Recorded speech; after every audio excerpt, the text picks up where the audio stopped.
Hello everyone, in this video I'll be covering the best class for new players in Baldur's Gate 3, ranked on a tier list. So if you're a new player or a returning player, I'll be breaking down all 12 of the classes and talking about which one of these is best if you're a brand new player. As some of the classes are a little bit stronger than others, and some of them are a little bit easier than others to play as well. So I'll be covering all of that in this video, as well as giving some thoughts on certain classes because there is some overlap depending on if you want to use certain companions in the game. So we got ourselves the 12 classes here. First off, we're starting with the Cleric. Now, the Cleric itself is quite powerful. I would say it's an S tier in terms of its strength. The reason it's so good, it gets medium armor proficiency at base, but if you choose specific domains, like if you go with the nature domain, if you go with the life domain, if you go with the war domain, or the tempest domain, you get heavy armor proficiency. Where this becomes really powerful is heavy armor proficiency is really nice early game, so you can get a higher armor class without having to dedicate too much dexterity.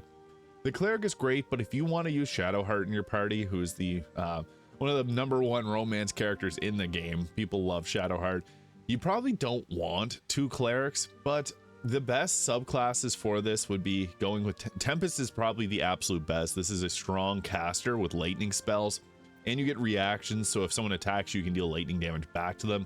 I love the Tempest Cleric, and it's got a lot of great spells. The light domain is also great. It gets only medium armor proficiency, but you get a bunch of fire spells, and you can reduce the amount of attack rolls that enemies will get towards your team, so you can protect your team this way.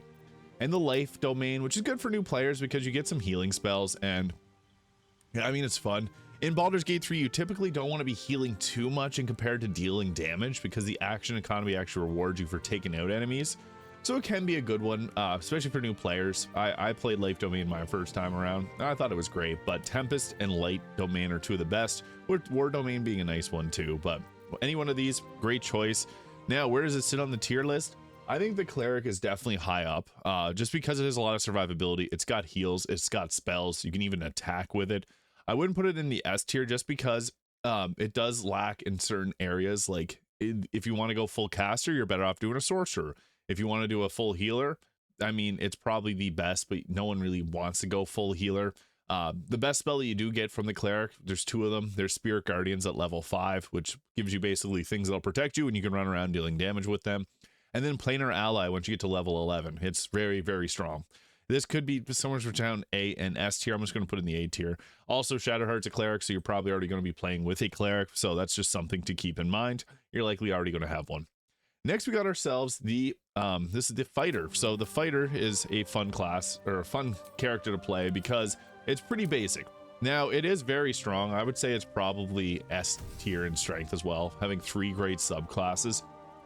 Where the Fighter excels, it has all weapon proficiencies, it has all armor proficiencies. It's also a good dip if you want to be a caster because it gives you Constitution saving throw proficiency. So if you're a spellcaster and you hold a concentration on a spell, having Constitution saving throw proficiency will make it less likely to drop your concentrations.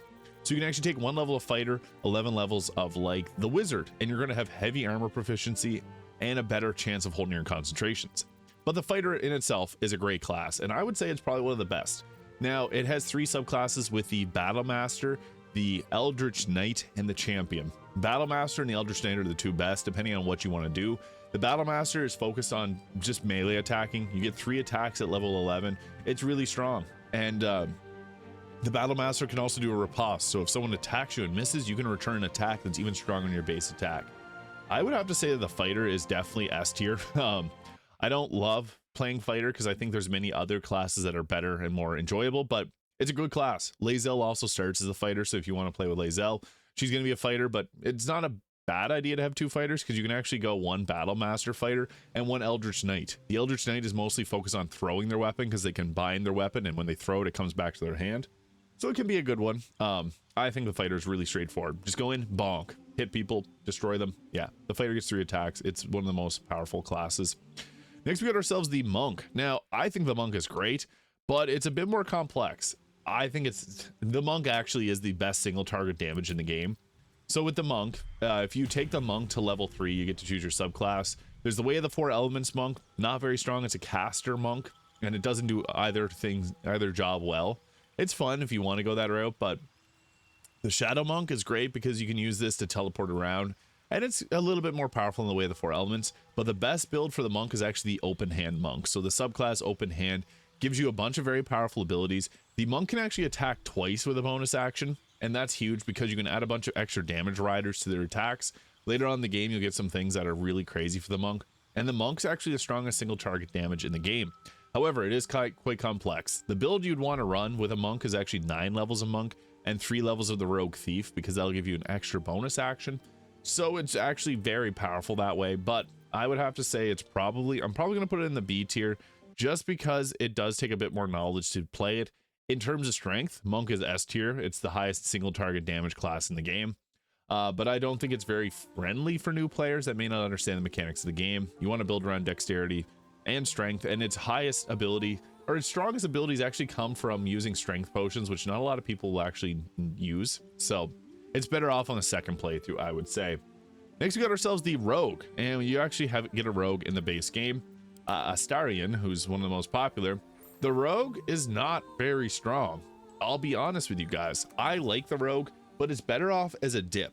It has a really good 3-level dip. That's when you get your subclass features, so bless me there. But the rogue gets 3 different subclasses. There's the rogue assassin, which is great for first turn burst damage, and it works really well with the gloomstalker ranger. There's also the rogue thief, which gets an extra bonus action, which goes good, as I said, with the monk, but also with sorcerers, oddly enough, because the extra bonus action allows you to cast multiple spells, and you can cast 4 fireballs per turn that way, which is cool, but not crazy powerful. The rogue doesn't get an extra attack, so everything else, the fighter at level 11 has 3 attacks, whereas the rogue can just attack once. Yes, you get your sneak attacks, but they're not super strong in comparison to extra attacks. The rogue is a great multi-class, but it's best multi-class with the ranger and the fighter. So I would have to say, in general, the rogue is probably the lowest tier, the least likely one I would recommend. Yeah, the rogue unfortunately just suffers from having no real offensive game. It's good defensively, but this is a game where, again, action economy, the actions that you take, you want to be damaging. It also has the weakest subclass in the game with the Arcane Trickster, which is a spellcasting rogue. Sounds awesome. It's very weak. It doesn't get great spells, and it's not very good at anything that it does, unfortunately. But yeah, the rogue I probably put in the C to D tier. Next, we got ourselves a Sorcerer. This is actually my favorite class after playing it a couple times. I think the Sorcerer, it's... some people actually say the Sorcerer is more complex than the Wizard, but I disagree. The Wizard's more complex because the Wizard's all about utility, because you get a bunch of choice in spells. Where the Sorcerer is better, I believe, is a Sorcerer you can choose right off the start. You can choose your subclass. The Draconic Bloodline will give you Draconic Resilience, which will make your armor class 13. So you can increase your armor class right off the start, which is huge because then you don't have to cast mage armor. And you can wear robes without having a low armor class. The Storm Sorcerer is also really fun. It can fly around. The Wild Magic is great for multiple playthroughs. It's unpredictable, and I like the Wild Magic, but I wouldn't recommend it to anyone until you play the game and are familiar with it. But the Draconic Sorcerer, it adds the Charisma modifier to your damage, so you can choose an ancestry depending on what type of damage you want to do. If you want to do cold damage, if you want to do fire damage, if you want to do lightning damage. I recommend the cold, lightning, and fire, typically myself. Fire dragons can do Scorching Ray, which is really strong, and it can deal a ton of damage.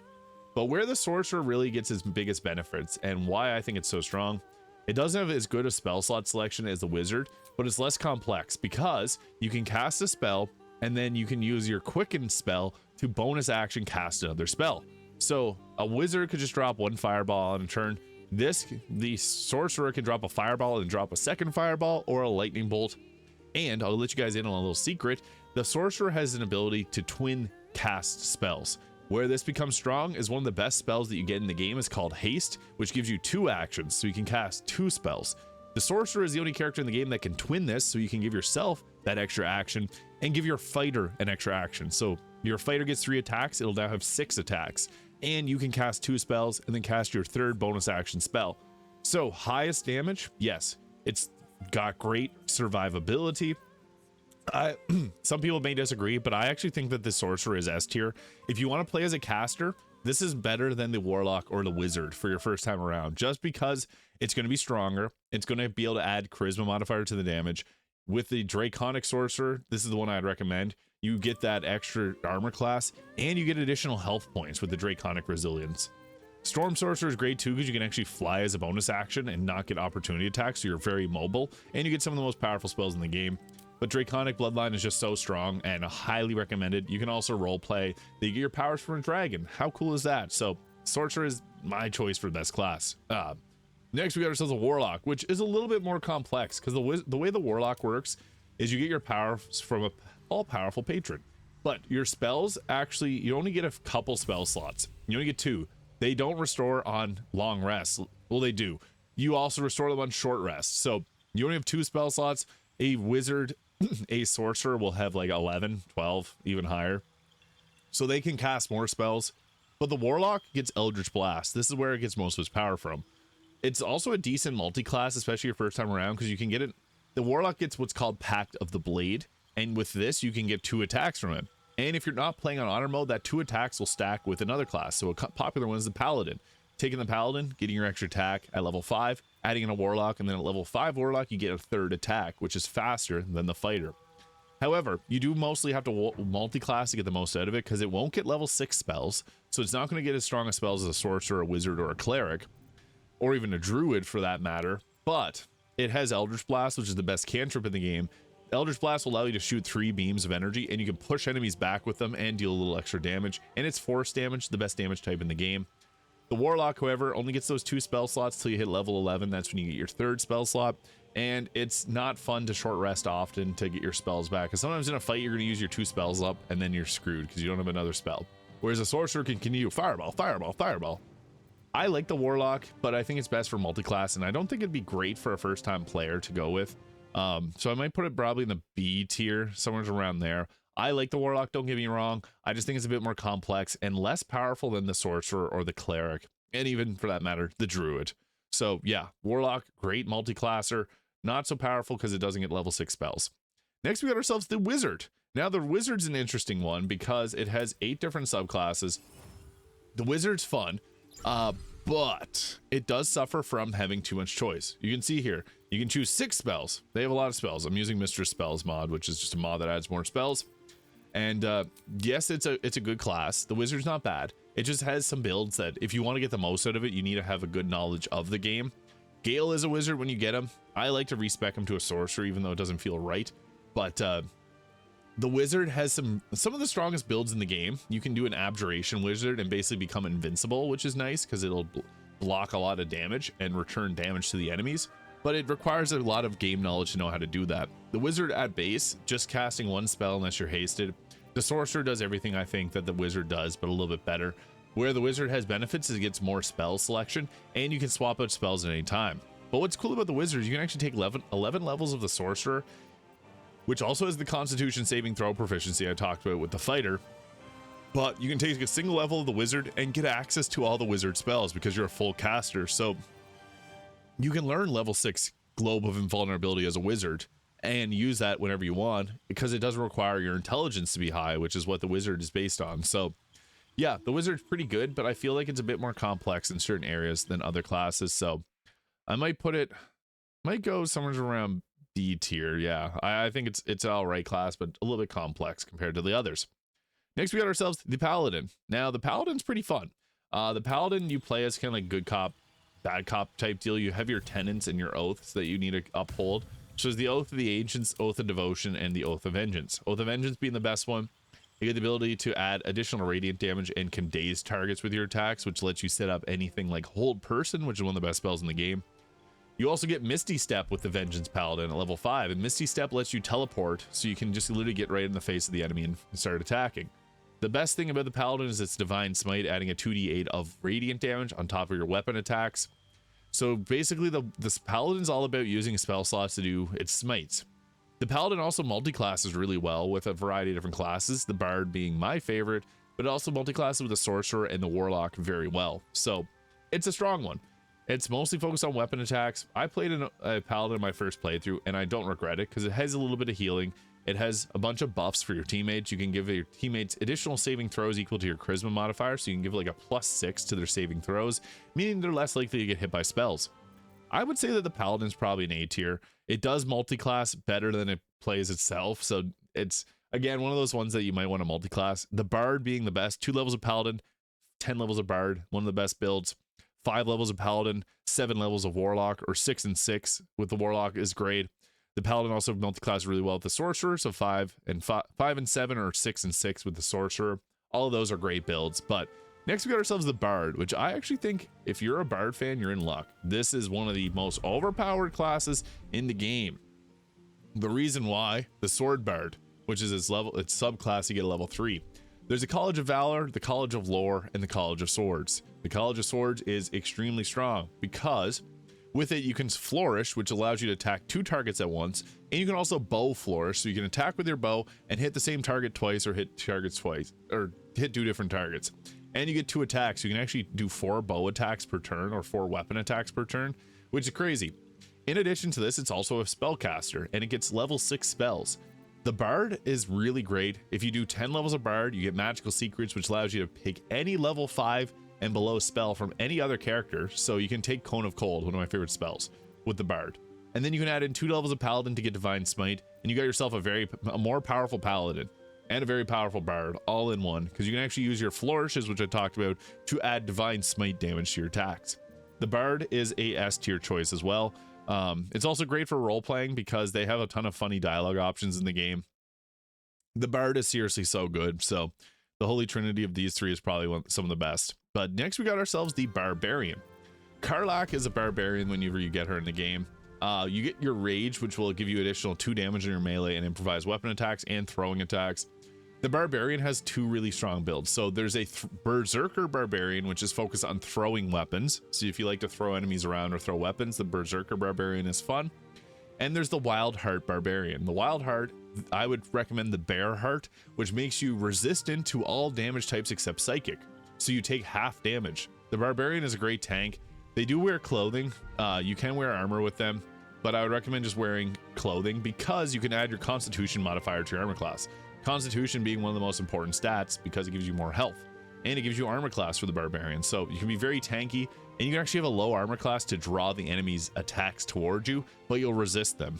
The Barbarian is actually pretty good. I'd have to say it's a little bit complex, but I'm going to put it probably in the A tier, bottom of the A tier. The Barbarian just has great survivability, and it's fun. It just gets in, it rages, and it attacks. So it's a fun one. But next we got ourselves the Druid. Now the Druid's a cool one. I like the Druid myself. There's 2 Druids that you'll get in the game with Halsin and Jahara, and they're really powerful because they have 3 different subclasses that are all actually really good. So there's the Circle of Land. This Druid is focused on spell casting, and you get some very powerful spells, but you can also wild shape if you get in trouble to give yourself extra health. So it's quite tanky. In addition, there's the Moon Druid, which is the wild shape focus. So you want to wild shape into like an owl bear or a bear, or really any type of summon that you, or any type of creature that you want to turn into. At level 10, it gets Myrmidon forms, which are very strong. So you get fire, earth, water, and air elementals that you can turn into, which are very, very powerful. So that one's the land spellcaster. The moon is a wild shape form. And then there's the Spore Druid. Where the Spore Druid succeeds, it's a summoner, kind of like a necromancer. You can make spore zombies, and it's very powerful too. Mostly a spellcaster, but yeah, the Druid, it is a little bit more complex. I would probably say that it's top of the B tier to maybe even A tier, knowing which spells to use, but it has a lot of summons. Yeah, I'll actually put it in the A tier because the Druid has the most summons. At level 7, you get the Woodland Being summon, which is a summon with a summon, and it can do spike growth for you, which is a great crowd control spell, so you don't have to hold it yourself. And then you can also get the minor and major elementals with this, and you got wild shape, so it's got lots of health. I think the Druid's actually one of the better classes, just because of its survivability as well as the options you got in combat. I think it's a little bit easier to play than even the Wizard, which I'm a fan of Wizard, but the Druid just has this wild shape that you can use to rely on if you go low in health. And there's a lot of Druid specific outfits and items in the game. But finally, we have ourselves the Ranger. Now the Ranger is kind of in a weird position. Like the Paladin, it's a half caster, so it only gets up to level 3 spells. And it's a melee class, so it gets an extra attack at level 5. The Ranger has 3 subclasses with the Beastmaster, which is focused on getting a summon pet. And this pet gets good at level 11, so near the end of the game is when the Ranger Beastmaster starts to pick up. The Hunter Ranger, which is focused on bow attacks, it doesn't pick up as well till level 11, and actually you're probably better off if you want to play an archer to play a fighter. I'll be completely honest with you guys. The Ranger is fun, but it just lacks in a lot of options. The Ranger is the least popular Dungeons and Dragons class. Not to say it's a bad class. I think it's great. It's also based off of Lord of the Rings, which is kind of cool. But the Ranger itself, it's great for multi-class if you pick the Gloomstalker, which is the third subclass, because Gloomstalker is great with first turn damage, which goes well with the Rogue Assassin and with the Fighter, so it multi-class with those three well. But I would have to say that the Ranger is not as good as you want it to be, and it only picks up near the end of the game. So if you want to go with a bow character, play as a Fighter. If you want to have animals, play as a Druid. I think that that's just the best way to do it. Not to say the Ranger's bad, you can get by with this class very well, but I'd have to say that it's probably a B tier choice, and maybe somewhere's around Warlock. It's hard to say, but this is what I believe to be the best classes in Baldur's Gate 3 for new players. So the Sorcerer, the most powerful caster in the game. The Bard, one of the most powerful casters and the most powerful weapon attackers in the game. The Bard might actually be the best class to play as, just because it does it all, and it does it all well, and it has great dialogue options in the game, and it's got an extra short rest. There's just so much love about the Bard. The Fighter, just straightforward, easy, bonk. The Cleric could probably go S tier as well. I might move the Cleric up to S tier. Shadowheart is also a Cleric, so that's something to keep in mind. Paladin, Barbarian, and Druid are pretty great too. The Monk can honestly probably go up to A tier as well, but we'll keep it like this. So these are the easiest to play. They're all great, powerful options. This Paladin, Barbarian, and Druid are also really great too. The Monk, Wizard, Ranger, Warlock, and Rogue all have a lot of complexity, so that just don't make them as easy for new players. But let me know if you have any questions. I'm always happy to help answer those for any new players to Baldur's Gate 3. I also do a lot of content on mods, so if you want to ever use mods, let me know. I have a ton of mods here for a ton of different classes and subclasses that you might have seen there. So I do it all on this channel, all Baldur's Gate 3 related stuff. Let me know your thoughts. Hit the subscribe button below if you found this video useful, and I'll see you all in the next video.